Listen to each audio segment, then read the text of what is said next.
নমস্কার বন্ধুরা, এসএস দাস কিচেনে আপনাদের সকলকে স্বাগতম। আজকের রেসিপি গাজরের ভাজা পিঠা, গাজরের রস পুলি। এই রেসিপিটাই আজ আমি আপনাদের সাথে শেয়ার করব। চলুন রেসিপিটা দেখে নেওয়া যাক। নিয়ে নিয়েছি দুটো গাজর। গাজরটা ভালো করে খোসা ছাড়িয়ে নিয়ে ছোট ছোট টুকরো করে গ্রেট করে নেব। এইভাবে গ্রেট করে নিতে হবে। ওভেনে কড়া বসে দিয়ে দেবো জল, দিয়ে দেবো পাটালি গুড় আর একটু চিনি দিয়ে ফুটিয়ে যখন রসটা একটু ঘন হয়ে আছে তখন নামিয়ে নিতে হবে। এইভাবেই রসটা বানিয়ে নিলাম। এবার নারকেলটা পাক দিয়ে নেব।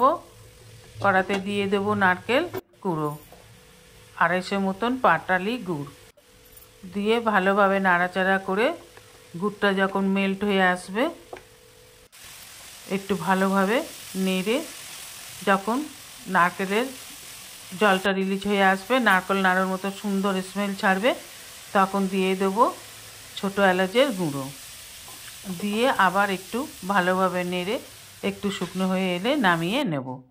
এইভাবে নারকেলটাকে পাক দিয়ে নিতে হবে। ওভেনে কড়া বসিয়ে দিয়ে দেবো বড় চামচের 1 চামচ ঘি আর গ্রেট করা গাজরগুলোকে খুব ভালোভাবে ঘিয়ের সাথে মিশিয়ে নিয়ে নেড়ে নিয়ে দিয়ে দেবো পরিমাণ মতন লবণ, দিয়ে দেবো বড় চামচের 1 চামচ চিনি। খুব ভালোভাবে নেড়ে ভাজা ভাজা হয়ে এলে যখন গাজরের রসটা শুকিয়ে আসবে তখন দিয়ে দেবো দুধটা আগে থেকে জাল দিয়ে রেখেছিলাম, এখন এই দুধটাই এখানে দিলাম। দুধটা দিয়ে ভালোভাবে নেড়ে চেড়ে যখন গাজরটা একটুখানি নরম হয়ে আসবে, এই রকম নরম হয়ে আসবে, তখন দিয়ে দেবো চালের গুঁড়ি। অল্প অল্প চালের গুঁড়ি দিয়ে একটা ডো বানিয়ে নেব। এইভাবে অল্প অল্প চালের গুঁড়ি দিয়ে একটা ডো বানিয়ে নেবেন।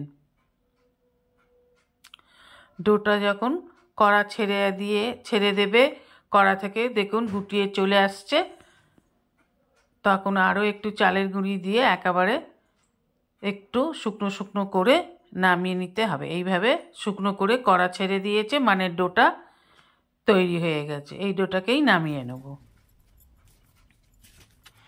এবার একটু ঠান্ডা হয়ে গেলে, গরম অবস্থাতে কিন্তু একটু ঠান্ডা হয়ে গেলে আবার অল্প অল্প করে চালের গুঁড়ি দিয়ে হাতে করে ডোলে একটা সুন্দর ডো বানিয়ে নেব। খুব ভালো নরম, শক্ত হবে না, একটু নরম ডো বানিয়ে নেব। দিয়ে দেবো একটা ভিজে কাপড় বা কিচেন টাওয়েল দিয়ে ঢাকা দিয়ে দিন। তারপরে ডোটা থেকে ছোট একটা লেচি কেটে লুচির মতন লেচি কেটে হাতে করে গোল পাকিয়ে একটু চেপটে নিয়ে একটা ছোট বাটির মতন করে নিন। এইভাবে একটা ছোটোর বাটির মতন করে নিন। এবার এর মধ্যে পুরটা দিন। পুরটা দেবেন এমনভাবে যাতে 4-5টা ফাঁকা থাকে। যখন মুখটা জুড়বেন তখন ভালোভাবে জুড়ে যাবে একটু ফাঁকা রাখলে। এইভাবে হাতে করে ডলে এইভাবে সব পুলিগুলো বানিয়ে নেব। এইভাবে বানালে একটা পুলিও খুলবে না, সব পুলি ঠিক থাকবে। এবার ওভেনে কড়া বসিয়ে দিয়ে দেবো সাদা তেল। তেলটা গরম হয়ে গেলে পুলিগুলো এক একটা করে দিয়ে দেব। এক পিঠ হয়ে গেলে আর এক পিঠ উল্টে দিন। ভালোভাবে নাড়াচাড়া করে হালকা ব্রাউন কালার হয়ে গেলে তুলে নেবেন। নাড়াচাড়া করেছি, হালকা ব্রাউন কালার হয়ে গেছে, এইভাবে ভেজে নিয়ে তুলে নিলাম হালকা লাল করে। এইভাবেই সব পুলিগুলোকে আমি ভেজে নেব। এবার গরম গরম পরিবেশন করুন খেজুরের গুড় দিয়ে। একটু ঠান্ডা হয়ে গেলে খাবেন, না তো জিভ পুড়ে যাবে, ঠোঁট পুড়ে যাবে। গরম গরম পরিবেশন করতে বলছি না, একটু ঠান্ডা হলে পরিবেশন করুন। এবার এইভাবেই ভেজে নিয়ে আগে থেকে যে রসটা বানিয়ে রেখেছিলাম, এবার সেই রসেতে পুলিগুলোকে তুলে দিন। হালকা লাল করে ভেজে পুলিগুলোকে তুলে দিন। রস টেনে পুলিগুলো দেখুন কত বড় বড় হয়ে গেছে, দেখতে কত সুন্দর লাগছে।